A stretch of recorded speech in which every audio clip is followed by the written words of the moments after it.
Muy buenos días, hermanos. Qué gozo es poder otra vez estar aquí adorando juntos al Señor, poder estar también escuchando en esta mañana lo que el Señor quiere hablarnos a cada uno de nosotros. Vamos en esta hora, hermanos, a continuar con la exposición del Sermón del Monte y estamos ubicados allí en Mateo capítulo 6. Quiero que tengamos nuestras Biblias ahí abiertas y estamos ubicados en un momento del discurso de Cristo en el cual Él está hablando acerca de la manera correcta de orar, la manera correcta de orar. Y el Señor Jesucristo ya ha advertido o ya ha condenado dos modelos errados o dos modelos equivocados de oración. Recordemos cuáles son estos dos modelos equivocados que Cristo ha condenado desde el versículo 5, que es donde inicia toda la sección de la oración. Ahí en el versículo 5 aparece el modelo errado de los hipócritas y en el versículo 7 aparece el modelo errado de oración de los gentiles. En el modelo de los hipócritas, el Señor pues toma como ejemplo a los fariseos y Él ha condenado esa intención de que cuando oramos llamemos la atención hacia nosotros mismos. Y por eso Cristo recomienda que lo que debemos hacer es practicar la oración en privado. Eso es lo que hemos visto en ese punto. Pero luego, el domingo anterior, hermanos, estuvimos aprendiendo acerca de la oración repetitiva, acerca de las vanas repeticiones en oración. Y aprendíamos que el Señor corrige esta palabrería o esta vana repetición en nuestras oraciones, recomendando que cuando oremos tengamos presente que Dios ya sabe de antemano todas nuestras necesidades y que por tal motivo nosotros no tenemos necesidad de tanto parloteo en nuestras oraciones debido a que el Señor ya conoce específicamente lo que necesitamos. Pero ahora, hermanos, en la sección que nos corresponde hoy, nos vamos a introducir al famoso Padre Nuestro, que es este modelo o guía de oración que Cristo recomienda a sus discípulos. Y vamos a aprender, hermanos, en la mañana de hoy, es como una introducción que vamos a hacer al Padre Nuestro. Vamos a aprender algunos elementos clave para poder entender mejor este modelo de oración conocido como el Padre Nuestro. Vamos a dar 3 elementos clave centrales que nos van a ayudar a comprender mejor qué es este modelo de oración del Padre Nuestro. Y por ello, hermanos, quiero que entonces, a manera de introducción, recordemos algo, y es que este Padre Nuestro que el Señor Jesucristo enseñó, no solamente lo enseñó una vez, sino que si ustedes miran en los evangelios, el Señor dio esta instrucción del Padre Nuestro 2 veces. Una aparece aquí en el discurso del Sermón del Monte, pero otra aparece en el capítulo 11 de Lucas, frente a una respuesta que Cristo da a una pregunta que los discípulos le han hecho. Cristo enseñó el Padre Nuestro 2 veces, lo cual, hermanos, quiere decir que aún los discípulos que estaban cerca a Jesús, oyéndolo, aprendiendo cómo orar, necesitaban seguir aprendiendo cómo orar mejor. Y eso también es una lección para nosotros, para cada uno de nosotros, y es que ninguno aquí se ha graduado de un doctorado en la oración. Ninguno aquí tiene la capacidad o la habilidad para orar como Dios quiere que se ore, y por eso, hermanos, es importante que cada vez estemos profundizando más y más en el tema de la oración para que aprendamos cómo orar más eficazmente. Y por eso hoy vamos a considerar estos 3 elementos clave. El primero que en esta mañana quiero que consideremos es que el Padre Nuestro es una guía o modelo de oración, no una oración en sí misma, ¿sí? Eso es muy curioso.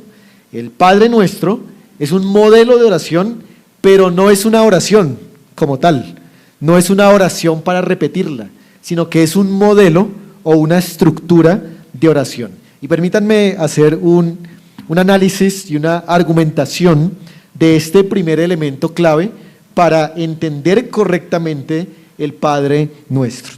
Dirijámonos, hermanos, al versículo 9. Ahí aparece el inicio del Padre Nuestro. Y el Señor Jesucristo dice lo siguiente: vosotros pues oraréis así. Paremos ahí. Esa palabra así es una palabra importante para entender lo que estoy tratando de argumentar. La palabra así, que ustedes ven allí en español, es un adverbio. Los adverbios están expresando el modo de hacer algo, de manera que lo que Cristo está diciendo es que cuando los discípulos o cuando los cristianos oremos, debemos orar de esta manera o de este modo. Mas lo que el Señor no está diciendo es que debemos repetir exactamente las palabras que Él está pronunciando aquí, ¿sí? Vuelvo a decir esto. El término así que vemos allí en nuestro versículo 9 no está indicando que debemos usar exactamente las mismas palabras o repetir las mismas palabras como si fuera un rezo, sino que lo que Cristo está diciendo que debemos orar de este modo o de esta manera, pero no necesariamente repitiendo cada una de las palabras exactas que el Señor ha pronunciado. En este pasaje, si usted hace el ejercicio de leer cuántas palabras tiene el Padre Nuestro, son aproximadamente 70 palabras, no lo haga ahora mismo porque se va a desconcentrar, pero aproximadamente hay 70 palabras en esta oración o en este modelo de oración del Padre Nuestro. Bueno, lo que Cristo está diciendo es que nuestras oraciones no deben ser oraciones de 70 palabras, que esta oración no es para repetirla, sino que esto, como veremos, es una estructura o un modelo de oración. Lo que Cristo entonces está diciendo, hermanos, con esta palabra, vosotros oraréis así, es que Él está proveyéndonos de un bosquejo, está proveyéndonos de un esqueleto para que nosotros lo rellenemos con nuestras propias palabras. Eso es lo que Él está diciendo. Esto no es un rezo para repetir como si tuviera algún poder especial el poder repetir estas palabras, sino que Él está proveyendo un esqueleto de oración, un bosquejo, un armazón, para que nosotros lo vayamos rellenando con las peticiones que corresponden a cada uno de estos puntos de petición que el Señor va a proponer allí. Cristo hubiera podido haber dicho: cuando oren, usen estas mismas palabras. Cuando oren, repitan exactamente estas 70 palabras. Pero Cristo no dijo eso. Cristo dijo: oren de este modo u oren de esta manera. Y permítanme dar una ilustración para comprender un poco lo que quiero decir. Bueno, quiero poner 2 ilustraciones para entender este punto que considero que es importante, debido a que la mayoría de nosotros proviene del catolicismo romano, y aún siendo cristianos, como que a veces en nosotros queda un pequeño católico aún. Pero cuando se estudia, por ejemplo, una materia que se conoce como la homilética, que es lo que llamamos el arte de la predicación, allí se usa una metáfora para hablar acerca del sermón. Entonces, el sermón que los predicadores exponemos es como un cuerpo que tiene por lo menos dos partes. El sermón tiene un esqueleto y el sermón tiene la carne o los músculos. Y entonces, cuando nosotros estamos preparando el sermón, lo primero que se aconseja hacer es el esqueleto, los puntos principales, el punto 1, el 2, el 3 o el 4, el tema, la conclusión, la introducción. Y luego que ya tenemos esa estructura, nos vamos a sentar a rellenar cada uno de esos puntos principales con la argumentación o el contenido. Bueno, creo que eso mismo, hermanos, sucede con la oración. La oración del Padre Nuestro es como un bosquejo, es el esqueleto que da soporte a un cuerpo y que debe ser rellenado con carne, con músculos, con nervios, con piel, para que pueda lucir completo. De manera que este Padre Nuestro es ese bosquejo que Cristo nos da para que nosotros empecemos a rellenar cada una de las 6 peticiones que aparecen aquí con nuestras propias palabras. Pero eso me lleva a la otra ilustración, hermanos, que también quiero proponerles y que aparece pues ahí en la diapositiva, y es la ilustración de una casa. Piensen en el Padre Nuestro como si el Padre Nuestro fuese una casa que tiene por lo menos 6 habitaciones o 6 espacios en esta casa. En cada espacio de esta casa, usted va a designar algo para ese espacio, sea una habitación, sea un baño, sea la sala, sea una oficina, sea el patio. Usted va a asignar en ese espacio de la casa una habitación o cualquier cosa según le convenga a usted. Y usted va a empezar a rellenar esa parte de la casa, ya sea con camas, o ya sea con el lavamanos, o ya sea con la estufa, pero dependiendo de qué parte de la casa usted está llenando. Usted no puede poner la cama, por ejemplo, en el baño, no puede poner la estufa en la sala, ¿sí? No puede poner el comedor en la habitación, sino que cada espacio de la casa tiene que rellenarlo de acuerdo a la función que cumple esa casa. Bueno, hermanos, el Padre Nuestro es exactamente una casa con 6 espacios que uno tiene que ir llenando de acuerdo al espacio o de acuerdo al propósito que ese espacio tiene en la casa. Con esta ilustración, espero que podamos entender entonces que lo que es el Padre Nuestro no es tanto una oración en sí misma para que nosotros la repitamos, sino que el Padre Nuestro es 6 puntos de oración, 6 peticiones esenciales para que nosotros con nuestras propias palabras empecemos a rellenar cada una de esas habitaciones, para que empecemos a rellenar ese esqueleto de oración que Cristo nos está dando aquí. Eso quiere decir, hermanos, que el Padre Nuestro no es un sustituto para la oración, no es un sustituto para la oración. Es decir, vamos a poner un ejemplo: a usted se le hizo tarde y tiene que salir rápido para su trabajo y usted dice, no alcanzo a orar, mejor voy a dar un Padre Nuestro aquí, y hace el Padre Nuestro y sale para su trabajo. Entonces no es como funciona. Entonces el Padre Nuestro, hermanos, no es un sustituto para nuestras oraciones, como lo aprendimos muchos de nosotros en el catolicismo, ¿no? Que de hecho una oración correcta en el catolicismo romano, ¿cuál es? Pues hacer el Padre Nuestro, y si usted lo hace, y si lo hace muchas veces, entonces oró bien o rezó bien. Pero déjenme dar muy brevemente 3 argumentos adicionales por los cuales el Padre Nuestro no es una oración, sino que el Padre Nuestro es un bosquejo para nuestra oración.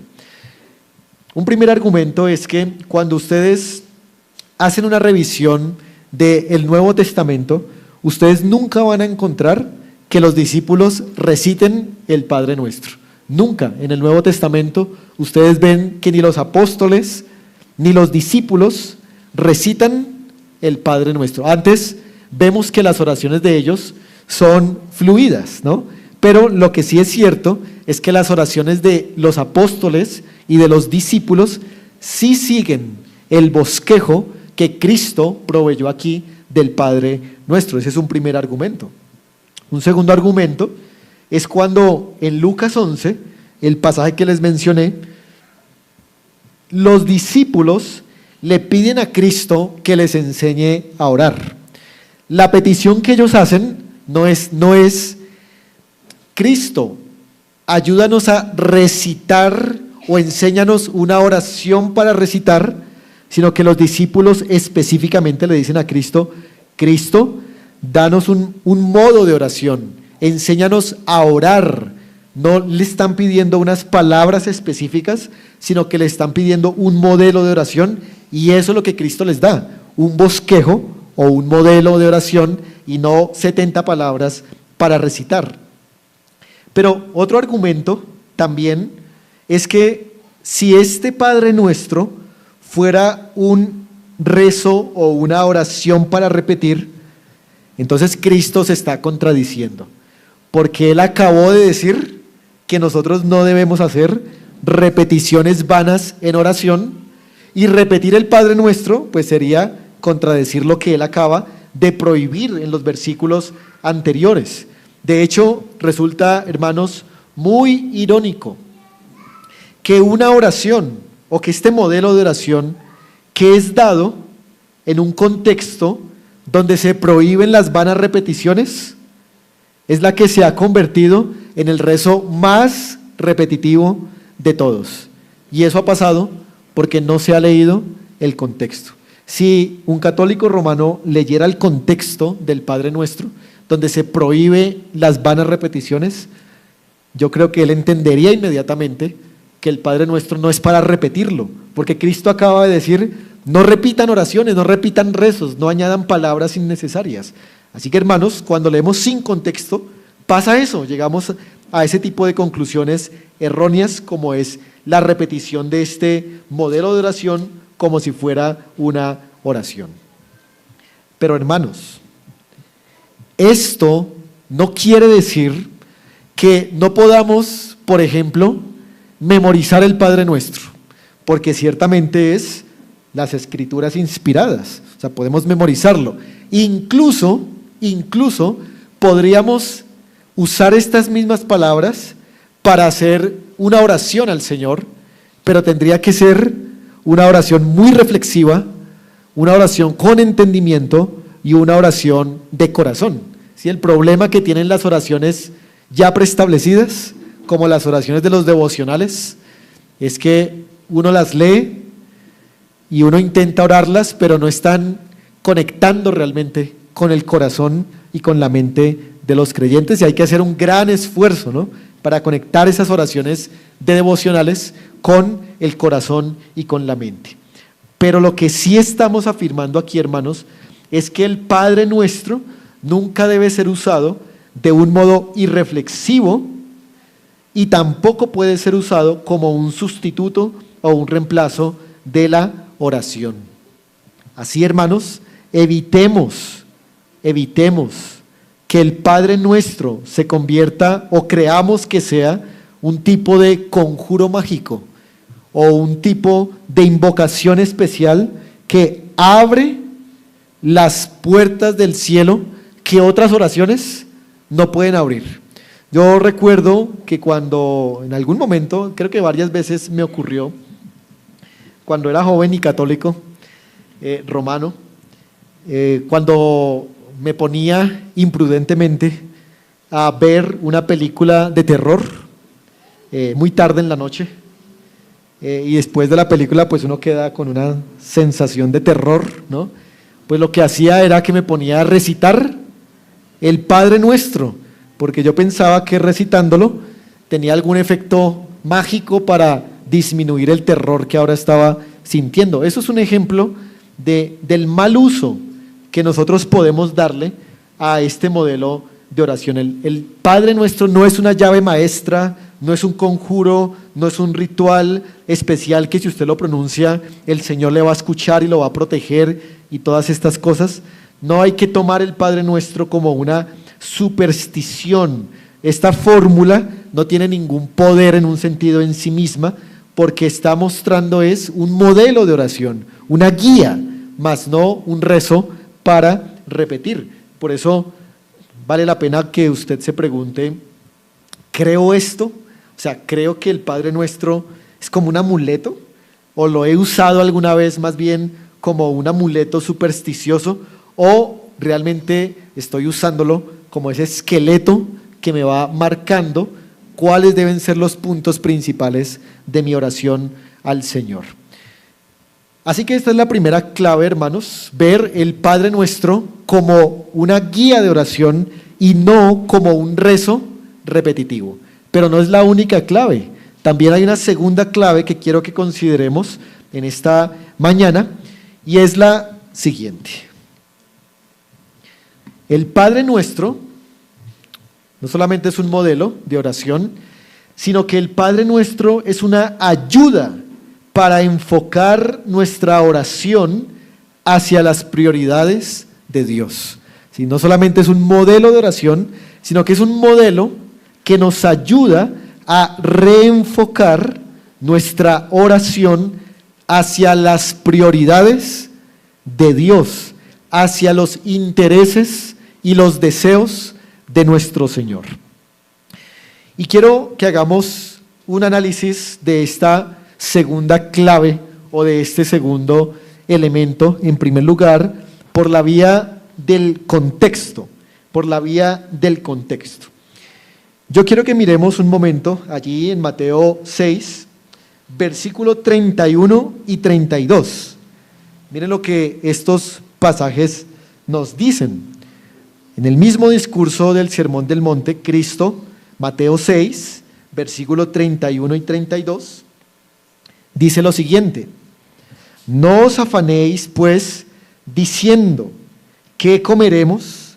¿O qué beberemos? ¿O qué vestiremos? Porque, ¿quiénes? Los gentiles, ya vimos qué tipo de gentiles eran estos, buscan todas estas cosas, pero vuestro Padre Celestial sabe que tenéis necesidad de todas estas cosas. Verso 33, es como si dijera, entonces, buscad primeramente el reino de Dios y su justicia, y todas estas cosas os serán añadidas. ¿Qué es lo que quiere decir el Señor aquí? Lo que quiere decir es que los gentiles del tiempo de Jesús pensaban, como lo hablábamos hace 8 días, que sus deidades tenían que ser informadas de las necesidades, porque sus deidades no conocían cuáles eran las necesidades que ellos tenían. Por tal motivo, los gentiles hacían largas oraciones y especialmente repetitivas oraciones para tratar de despertar a la deidad y que la deidad pudiera ser movida a responder las oraciones. Pero estas oraciones que los gentiles hacían estaban dirigidas principalmente para las necesidades propias de ellos. Pedían por su comida, pedían por su vestimenta, pedían por los afanes cotidianos. De manera que las oraciones de los gentiles se distinguían por algo. Se distinguían porque toda la oración trataba solamente de las propias necesidades de ellos. Pero Cristo, en el verso 32 y 33 que acabamos de leer, dicen, debido a que Dios sabe, pues ustedes no deben gastar tanto tiempo pidiendo por sus necesidades. Debido a que Dios ya conoce sus afanes, ustedes no deberían tener todo el tiempo de oración solamente para pedir por las necesidades materiales de comida y de vestido. Más bien, como ustedes saben que Dios ya sabe sus necesidades, lo que deben hacer primero es buscar el reino de Dios y su justicia. De esa manera, Cristo nos está comunicando que la prioridad en nuestra oración deben ser los asuntos del reino de Dios, es decir, los intereses del reino de Dios y no los intereses nuestros para esta vida. Claro, como veremos, hay un lugar apropiado para los propios intereses, pero hermanos, por favor, reformemos lo que es la oración. La oración no es una lista de deseos para un genio de la lámpara mágica. La oración no se trata solamente de nosotros. Debemos cambiar la prioridad y el enfoque que nosotros le damos a nuestra oración. Por eso es que entonces el Padre Nuestro, como lo vamos a ver en toda su estructura, va a direccionar nuestras oraciones a los intereses de Dios por encima de los intereses nuestros. Y esto, hermanos, es una ayuda porque hoy en día en la iglesia cristiana y en esta congregación puede haber un concepto utilitario de Dios. Un concepto utilitario de Dios. Es decir, le doy valor a Dios y me acerco solamente a Dios por lo que Él me puede dar, porque Él me puede cumplir ciertas necesidades que yo tengo, y ahí radica el valor que yo tengo respecto a Dios, en solamente en lo que Él me puede ser útil respecto a mis necesidades. Pero el Padre Nuestro, como lo veremos, va a reenfocar esto y nos va a ayudar a darle valor a Dios por lo que Dios es, por su carácter y por su gloria, y nosotros somos quitados de ese centro y de ese primer lugar. Entonces veamos cuál es la estructura que el Padre Nuestro tiene, que nos muestra precisamente cómo es que debemos orar dando la prioridad a Dios. Primero, quiero que pose sus ojos de los versículos 9 al 13 y observe lo siguiente. Observe que la oración del Padre Nuestro tiene una división principal de 3 partes. En primer lugar, tiene un prefacio o una introducción que corresponde a las palabras Padre Nuestro que estás en los cielos. Esa es la introducción, no es una petición, sino que es el prefacio o la introducción. Luego la segunda división del Padre Nuestro empieza desde santificado sea tu nombre, la primera petición, venga tu reino y hágase tu voluntad. Esas 3 peticiones son las que colocan los deseos de Dios en el centro, y luego en el versículo 11 empiezan las peticiones respecto a nosotros. Dice, el pan nuestro de cada día, dánoslo hoy, sería la petición 4, perdónanos nuestras deudas como también perdonamos a nuestros deudores, petición número 5, y petición número 6, no nos metas en tentación, mas líbranos del mal. Hasta ahí termina la segunda parte o sección de este modelo de oración del Padre Nuestro. Y al final, porque tuyo es el reino y el poder y la gloria por todos los siglos, es la conclusión, y cierra luego con el amén. Así que ahí está, hermanos, la división general. Está la introducción, luego están las peticiones, que son 6, 3 y 3, y luego está la conclusión. Pero si usted ve la estructura en general, tanto el prefacio como la conclusión, el enfoque está en Dios. El enfoque está en reconocer a Dios por encima de todas las cosas, y la sección de las peticiones para nosotros queda después de las peticiones que se hacen por los intereses de Dios. Así que esta división general ya nos empieza a mostrar cuál es la prioridad en nuestra oración, que es Dios.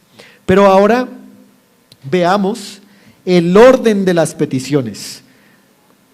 La segunda sección son 6 peticiones, y queremos recordar, hermanos, aquí lo siguiente, y es que el Señor Jesucristo no es, digamos, arbitrario en las palabras que Él escoge para pronunciar este discurso del Sermón del Monte. Cada palabra Él la escoge con precisión, cada palabra está puesta allí por una razón. Y Él primero escogió que las primeras tres peticiones que nosotros debemos hacer no son por nuestras prioridades ni por nuestras necesidades, sino que las primeras tres peticiones son peticiones por la causa de Dios en este mundo. Observen esto. En los versículos 9 y 10 aparece el pronombre, no es un pronombre, aparece este posesivo tú, dice, santificado sea tu nombre, venga tu reino y hágase tu voluntad. El énfasis está en el tú, en el Señor, en Dios. Pero luego, desde el versículo 11, aparece este otro, nuestro, el pan nuestro. Luego en el verso 12, nuestras deudas. Y luego en el 13, no nos metas. Entonces miren cómo hay un énfasis en las tres primeras peticiones del tú. Y luego en las otras peticiones, nuestro. Esto claramente, hermanos, da a entender que las primeras peticiones y que las prioridades en nuestra oración deben ser estas tres cosas que Cristo menciona ahí: el nombre de Él, el reino de Él y la voluntad de Él. Esos son los intereses de Dios, los propósitos de Dios por los cuales debemos orar en primer lugar y luego orar por los intereses nuestros. Un dato, hermanos, interesante o curioso, dicho de paso, es que algunos comentaristas sugieren que este orden de peticiones tiene un paralelo con los 10 mandamientos, porque así como los 10 mandamientos son 2 tablas que tratan de nuestras responsabilidades para con Dios y para con los hombres, aquí se hablan de las oraciones que tenemos que hacer primero para con Dios y luego para con los hombres. Y eso es importante porque, bueno, más abajo voy a explicar algo de cómo esta oración tiene un trasfondo antiguo testamentario. Pero como podemos observar, hermanos, en esta división de las peticiones, el énfasis y el centro no está en nuestras propias ambiciones, ni siquiera en nuestras propias necesidades, sino que la oración principalmente se enfoca en pedir por los intereses de Dios en esta tierra y en este mundo. Por eso, hermanos, quiero que a la luz de esto que acabamos de escuchar, evaluemos por un momento nuestras propias oraciones y nos preguntemos, ¿qué tanto en cantidad, en énfasis, en prioridad, qué tanto estamos orando por los intereses y por los propósitos de Dios en este mundo? ¿Y qué tanto énfasis estamos dando a los propios intereses y a las propias necesidades? ¿En qué orden estamos haciendo nuestra oración? Primero, ¿por qué pedimos? Primero, ¿por qué oramos? ¿Cómo introducimos nuestra oración y cómo la concluimos? ¿De verdad está llevando este orden que Cristo está presentando aquí? Dejemos, hermanos, que este pasaje nos convenza de que la prioridad de nuestra oración deben ser los propósitos de Dios, sus intereses, su reino, su nombre, su voluntad, como Cristo lo dice, y más adelante lo vamos a profundizar. Pero, hermanos, también quisiera animarles a que cuando hagamos oración congregacional o cuando hagamos la oración en los grupos familiares de los miércoles, intentemos, porque eso es una lucha, intentemos darle el mayor énfasis, darle la mayor prioridad a los intereses de Dios, a los intereses del reino de los cielos, pero por supuesto que esto no quiere decir que no vamos a orar por las necesidades nuestras, porque Cristo da lugar para las necesidades, pero no son estas las que deben tener la prioridad. La prioridad la debe tener el deseo o la voluntad de Dios por encima de la nuestra. Por eso, por ejemplo, vamos a decir que estamos orando por la salud de un hermano o de una persona en particular. Cuando oramos por la salud de alguien, debemos, por supuesto, orar para que el Señor restaure la salud de esa persona, pero debemos preguntarnos, ¿de qué manera orar por la salud de esta persona puede orarse? ¿De qué manera puede orarse para que, estando bien esa persona en su salud, el nombre de Dios sea santificado, su reino avance o su voluntad se cumpla? Es decir, no oramos solamente para que se cure de la salud y ya, sino oramos para que el propósito que Dios tiene detrás de la enfermedad se pueda cumplir. Quizá la persona a través de esa enfermedad necesita conocer más a Jesucristo, necesita aprender a depender más de Jesucristo, tal vez está confiando mucho en las cosas de esta tierra y no está confiando en el Señor. Debemos enfocar la oración hacia esa dirección, o como ya lo hemos hecho aquí también, hermanos, no estoy diciendo con esto que esta iglesia no lo hace, ¿no? Estoy diciendo que no hay que dejarlo de hacer y hay que tenerlo presente. Cuando oramos, cuando alguien pide por trabajo,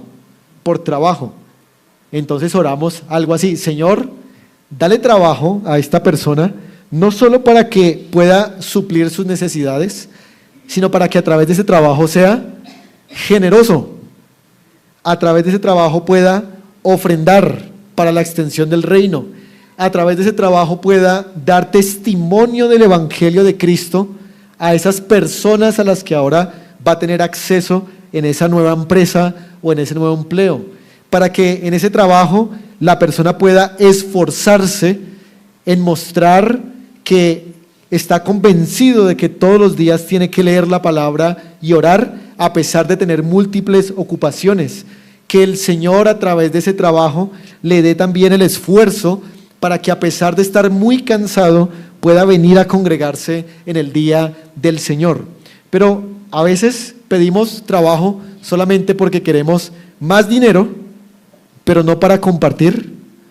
Queremos más trabajo, pero no para congregarnos en el día del Señor. Queremos suplir nuestras necesidades, pero no estamos pensando realmente en el cumplimiento de los propósitos de Dios en nuestra vida. De manera que debemos orar colocando siempre esa oración a Dios como el centro. Debemos dar la prioridad a los asuntos de Dios en cada oración. Así, hermanos, no solamente entonces la oración es un modelo o un esqueleto, la oración no solamente enfoca nuestras prioridades en Dios, sino que vamos a ver ahora la tercera clave en esta mañana. Y es que el Padre Nuestro condensa las oraciones del Antiguo Testamento. El Padre Nuestro es una condensación, es un resumen, es un sumario de todas las oraciones del Antiguo Testamento. Como les dije hace un momento, hermanos, ¿cuántas palabras aproximadas tiene el Padre Nuestro? Aproximadamente unas 70 palabras. Solamente una mente maestra, solamente una mente infinita puede reducir o puede sintetizar 39 libros del Antiguo Testamento llenos de oraciones en 6 peticiones y en 70 palabras. Solamente una mente que conoce a profundidad el Antiguo Testamento, solamente una mente infinitamente sabia, solamente un maestro muy profundo puede llegar a condensar muchas oraciones del Antiguo Testamento solamente en 70 palabras. ¿Quién fue ese maestro que lo hizo? El Señor Jesucristo. Y eso es maravilloso, que aquí en el Padre Nuestro tenemos un resumen de toda la enseñanza sobre la oración del Antiguo Testamento. Tenemos en el Antiguo Testamento oraciones de Ana, tenemos oraciones de David, de Daniel, de Nehemías, tenemos el gran manual del libro de los Salmos para alabar y saber cómo orar. Y Cristo fue tan hábil que pudo sintetizar solamente en 70 palabras estas oraciones. El autor, John MacArthur, dijo lo siguiente: en menos de 70 palabras, dijo él, el Padre Nuestro refleja una obra maestra tan sencilla que, por un lado, un niño puede entenderla, pero tan profunda que ni el creyente más maduro la puede comprender por completo. Entonces, miren, hermanos, la mente de Cristo, cómo Él es capaz de hacer una síntesis para que un niño pueda aprender a orar con este Padre Nuestro, pero aún al mismo tiempo para que sea tan profunda que el creyente más maduro va a seguir profundizando y profundizando en el significado y en la práctica de esta oración. Quiero demostrar brevemente cómo es que cada una de estas peticiones tienen un trasfondo antiguo testamentario. En primer lugar, el prefacio: Padre nuestro que estás en los cielos. Este prefacio, Padre nuestro que estás en los cielos, hace eco de esta relación pactual que tenía Dios con Israel en el Antiguo Testamento, y además hace eco también del concepto de trascendencia de Dios que en el Antiguo Testamento los judíos tenían acerca de Dios. Los antiguos testamentarios decían: tú oirás desde los cielos, tú que estás en la majestad, tú que miras desde las alturas. Entonces Cristo recoge todas estas ideas de la trascendencia y majestad divina y lo resume en una frase que es: Padre nuestro que estás en los cielos. La primera petición, santificado sea tu nombre, es una petición que hace eco a la revelación del nombre de Dios en el Antiguo Testamento, o de los nombres de Dios en el Antiguo Testamento. Hay varios nombres, ¿no? Dios proveerá, Dios justicia nuestra, Dios nuestra bandera, Dios de paz. Bueno, esta revelación de los nombres de Dios es lo que Cristo ahora toma aquí para decirnos que debemos reverenciar el nombre de Dios debido a la revelación que Él ha dado acerca de su nombre. El Salmo 111:9, por ejemplo, dice: santo y temible es su nombre. O el Salmo 34:3 nos hace un llamado a engrandezcan el nombre del Señor. La segunda petición, venga tu reino, hace eco a la promesa antiguo testamentaria del cumplimiento del reino de Dios en la venida del Mesías, donde el Hijo del Hombre, por ejemplo en Daniel capítulo 7, iba a venir para que se le entregara un dominio eterno que nunca pasaría. La palabra o la petición, hágase tu voluntad, encuentra muchos ecos en el Antiguo Testamento.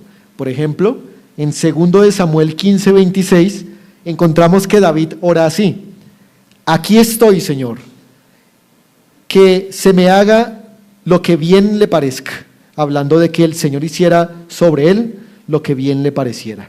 Hágase tu voluntad. Pero también en el Antiguo Testamento no solamente encontramos alusiones o ecos de las prioridades de Dios, sino también de las peticiones por necesidades humanas. Por ejemplo, piensen ustedes, ¿en qué pasaje del Antiguo Testamento encontraremos un eco acerca de danos hoy el pan de cada día? ¿A cuál pasaje creen ustedes que esté aludiendo esta petición en el Antiguo Testamento? Una que debemos conocer todos, y es el maná.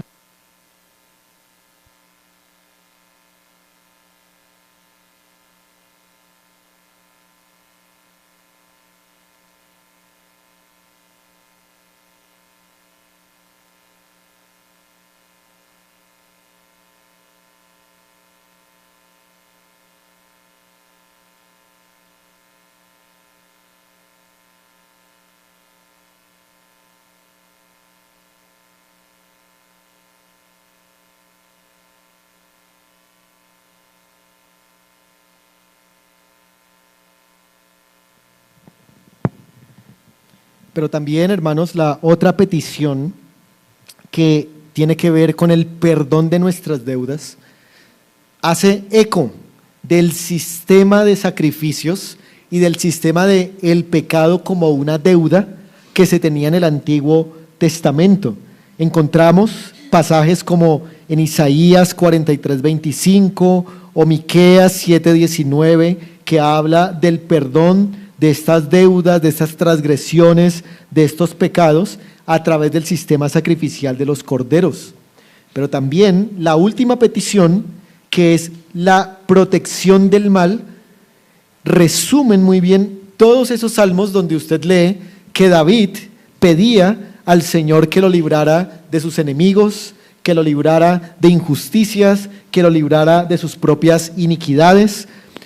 Así que Cristo, hermanos, está basando el Padre Nuestro en el Antiguo Testamento. Pero la conclusión del Padre Nuestro, esa frase que se añade solo en Mateo, vamos a leerla un momento en el versículo 13, Mateo 6:13, la conclusión del Padre Nuestro, que dice: porque tuyo es el reino y el poder y la gloria por todos los siglos, amén. Esas palabras son tomadas casi que literalmente de Primero de Crónicas 29:11. Allí leemos: tuya es, oh Jehová, la magnificencia y el poder, la gloria, la victoria y el honor. Tuyo, oh Jehová, es el reino. Así que noten cómo Cristo fundamenta el modelo del Padre Nuestro sobre el Antiguo Testamento. ¿Y por qué esto es importante? Por la siguiente razón esto es importante. Porque si queremos, hermanos, aprender a rellenar cada uno de los puntos del Padre Nuestro, ¿hacia dónde debemos mirar primero? Debemos mirar hacia el Antiguo Testamento. Es decir, que un buen estudio, una buena comprensión de las oraciones del Antiguo Testamento nos van a ayudar a rellenar hoy nuestras propias oraciones. Si usted no sabe qué pedir en Venga tu Reino, entonces váyase a los Salmos y empiece a buscar qué se puede incluir dentro de la petición Venga tu Reino, por poner un ejemplo. Pero por otro lado, hermanos, no solamente deberíamos mirar al Antiguo Testamento, sino que también deberíamos rellenar estas oraciones mirando el Nuevo Testamento, mirando las nuevas realidades espirituales enseñadas por el Nuevo Testamento. Por ejemplo, en la petición que dice, perdona nuestras deudas, que alude a ese sacrificio de los corderos, pues ya no podemos orar pensando solamente en eso, ¿no? Ahora tenemos que orar, Señor, perdona nuestras deudas, ¿sí? Porque ahora en Cristo, el Cordero definitivo, nuestros pecados han sido perdonados. Y sobre la base de ese sacrificio, Señor, perdóname estas iniquidades que he cometido. Así que no solamente debemos ir al antiguo, sino que también debemos ir al nuevo para añadir ese sentido ya terminado y profundo que el Evangelio nos da para nuestras oraciones. Por ejemplo, si oramos, Señor, líbranos del mal, no podemos creer que líbranos del mal se refiera solamente a que el Señor nos libre de los enemigos, o sea, de un vecino que nos pone música a todo volumen. No, cuando dice líbranos del mal bajo la realidad del Nuevo Testamento, estamos refiriéndonos ahora a que tenemos tres enemigos espirituales que son el mundo, que son Satanás y que es nuestra propia concupiscencia, y por eso pedimos al Señor que Él nos libre de estos enemigos de nuestra alma, que nos libre de estos enemigos espirituales. Y así, hermanos, vamos rellenando nuestra oración con las verdades del Antiguo, pero también con las realidades espirituales del Nuevo Testamento. Y eso me lleva ahora, hermanos, a una conclusión y a unas aplicaciones finales. ¿Qué hemos visto entonces en esta ocasión? Hemos visto tres elementos clave para enriquecer nuestro entendimiento del Padre Nuestro. Hemos dicho en primer lugar que el Padre Nuestro no es una oración, sino que es un modelo de oración o un esqueleto de oración.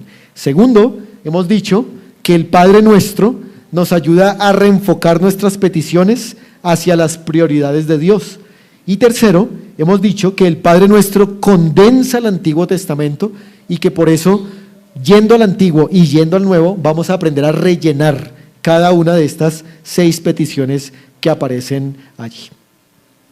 Quiero traer unas aplicaciones a la luz de este pasaje, hermanos.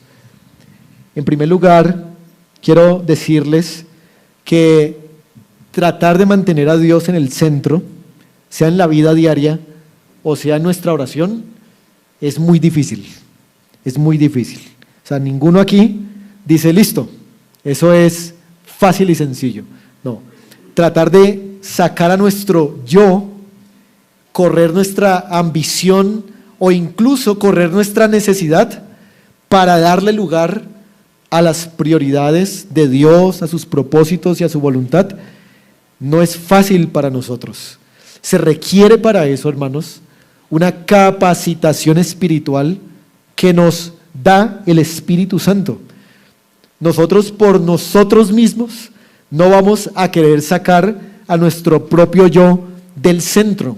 Vamos a querer comenzar diciendo, Señor, danos el pan de cada día, y vamos a querer terminar diciendo, y que se haga tu reino, Señor, ¿cierto? Queremos intercambiar todo porque hay una batalla dentro, una lucha interna, pero hermanos, debemos dar esta batalla, debemos luchar con nuestro propio yo, no solamente en el día a día, sino también en nuestras propias oraciones. Por eso pregúntese, ¿cuánto de su oración se trata de usted, de sus propias necesidades?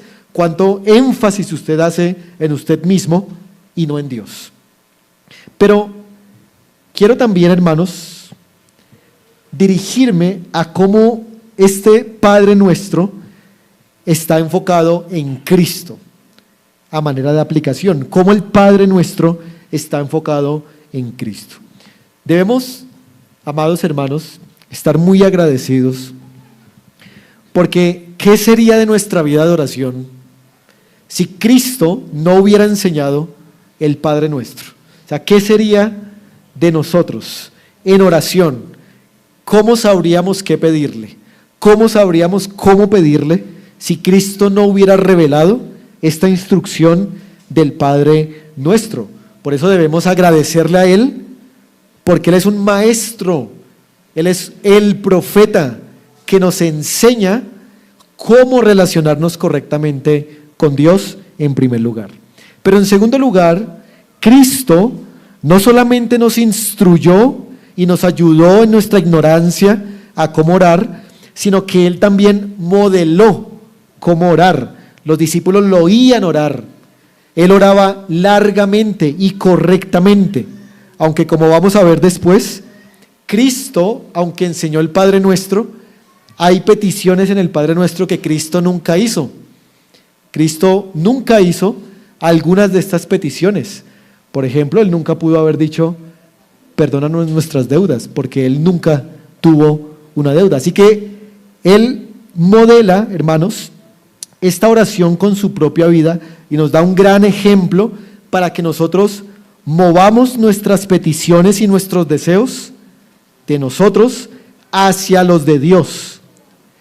Pero no solamente nos instruyó, no solamente nos dio ejemplo, sino que Cristo también, hermanos, es quien hace posible que nuestras oraciones puedan llegar al Padre y puedan ser atendidas. Es la obra de Jesucristo, el sacrificio en la cruz del Calvario y luego su resurrección y luego su ascensión, lo que garantiza que nuestra oración es oída. Nuestra oración no es oída por lo bonito u ordenado que usted pueda sonar en la oración, aunque es necesario ser ordenado en la oración, sino que nuestra oración es principalmente oída porque Cristo hizo posible que nuestra oración llegue al Padre a través de su sacrificio.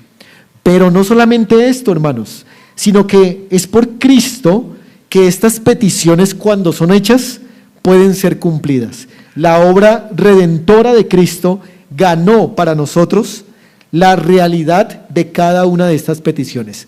Hermanos, miren, cada una de estas peticiones se va a cumplir, porque en Cristo cada una de estas peticiones han sido compradas por sangre. Entonces, cuando le pedimos a Dios que aprendamos a temer a su nombre como alguien santo, que temblemos ante su presencia, esto se va a cumplir, porque Cristo ha hecho morar su Espíritu en nosotros para que podamos temer a su nombre. Cuando pedimos que venga tu reino, pues el reino va a venir, porque Cristo ha prometido volver por segunda vez y ha prometido sembrar este reino hasta su segunda venida. Cuando le pedimos al Señor, hágase tu voluntad, Cristo compró para nosotros la capacidad de obedecer la voluntad de Dios y de someternos a la voluntad de Dios. Cuando pedimos por el pan que sostiene nuestras necesidades, se lo pedimos realmente al Padre por medio del Hijo, porque todas las riquezas pertenecen al Señor Jesucristo. Cuando pedimos que nuestros pecados sean perdonados, eso se cumple porque Cristo cargó con ellos en su sacrificio. Y cuando pedimos que seamos librados del mal, Cristo venció el mundo, Cristo venció al pecado, Cristo venció al Satanás, y por eso, hermanos, Cristo obra en cada una de estas peticiones. No hay más peticiones que hacer y tampoco hay menos. Estas son el bosquejo de peticiones que los cristianos debemos hacer. Y por eso, en esta mañana, hermanos, le debemos a nuestro Señor Jesucristo gratitud, le debemos adoración, porque Él nos ha enseñado cómo orar, ha modelado la oración y hace posible la respuesta de cada una de ellas. Dentro de 8 días, si Dios permite, empezaremos a analizar en detalle cada una de estas peticiones y por qué cosa es la que hay que orar en cada una de ellas. Pongámonos de pie y vamos a orar a nuestro Señor.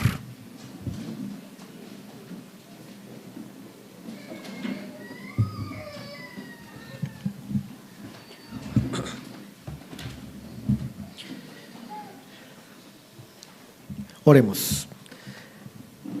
Amado Padre, en esta hora reconocemos, como lo aprendíamos, tu grandeza, tu majestad. Nos acercamos, Señor, con temor a tu nombre y pedimos, Señor, que quieras con este pasaje instruirnos a colocar tu nombre, tus propósitos y tus intereses como nuestra prioridad. Pedimos perdón por no haberlo hecho así, quizá, y pedimos, Señor, que así se haga, que sea tu nombre, que sea tu reino, que sea tu voluntad, lo que tenga en la prioridad en la vida de esta iglesia. Pero también te damos gracias por dejarnos un espacio en la oración para nuestras propias necesidades y tribulaciones. Síguenos enseñando, Padre, cómo orar y que quieras tú glorificarte en la vida de cada uno y en la vida de esta iglesia. La gloria sea para ti, Padre, por tu palabra, en Jesucristo. Amén.